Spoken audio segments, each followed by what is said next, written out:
So tell me about your book that you said is coming out in October. Yes, the book's called the book's called Nightlife, and it's a horror novel with a thriller bent to it. So I'm more of a horror writer, and it's coming out from Pocket Star Simon & Schuster on October 21st. Oh, cool. What is it about? What is it about? That's always the question, isn't it? Without giving anything without giving anything away.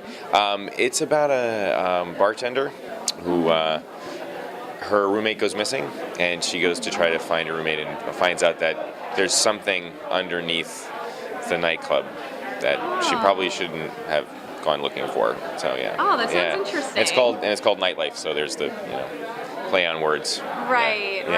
Now, what made you decide to have a female protagonist? That actually is a really good question. I didn't know it was going to be her story when I first started writing it. There's another character who's comes in as I use the term co-tagonist, where it's sort of like the Han Solo type. So it's not exactly a co-protagonist, but I always thought it was his story, and then I realized as I was selecting down the drafts that it was her story, and he was part of it because she was the one who had the arc to complete, and yeah, that was a weird journey and an interesting one to take, and it's been fun. So yeah. Now, is this your debut novel? This is going to be my debut novel. Yes, absolutely. Cool. Yeah, I'm very excited about it. It's coming out in October, and then the sequel, which I'm working on now, not at this moment, but very feverishly working on, is As the Worm Turns. And that's coming out in the spring. And you also are a filmmaker, you had mentioned? Yes, I have worked in that capacity. I had a film, as a screenwriter, I had a film that the Weinstein Company put out called Slingshot that I would not... Well, I shouldn't talk bad about it. I'm just going to leave it alone at that. I'm going to say, it's a movie.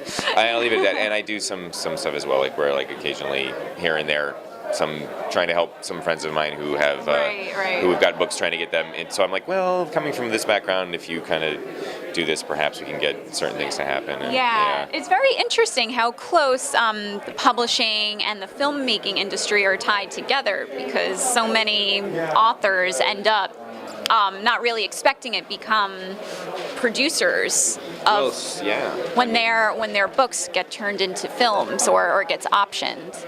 So it's interesting how that works. Producer's such a weird, such a weird nebulous. Oh, anyone could call anyone themselves can have that, but certainly anyone. I'm a producer. You guys are our producers. You guys are producing this, obviously. But I mean, but in the credits, the person who gets the producer credit is such a weird.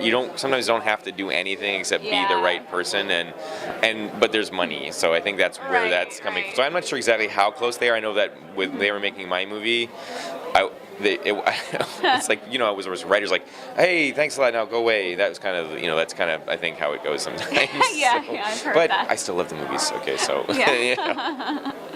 Well, that's great. I can't wait to read it. Thank you so much. Thank you. Thank you. So now I know I have at least one person who's going to read it, so that's good. So, all right, thank you. No, I love horror, so good. That's good to hear. That's good to hear. There's not a lot of horror writers here. It's a lot of mostly, it's a ex-CIA guy who's for global terrorism, and it's like, okay, so it's nice to know that, but it's got monsters in it, so enjoy. All right. Cool.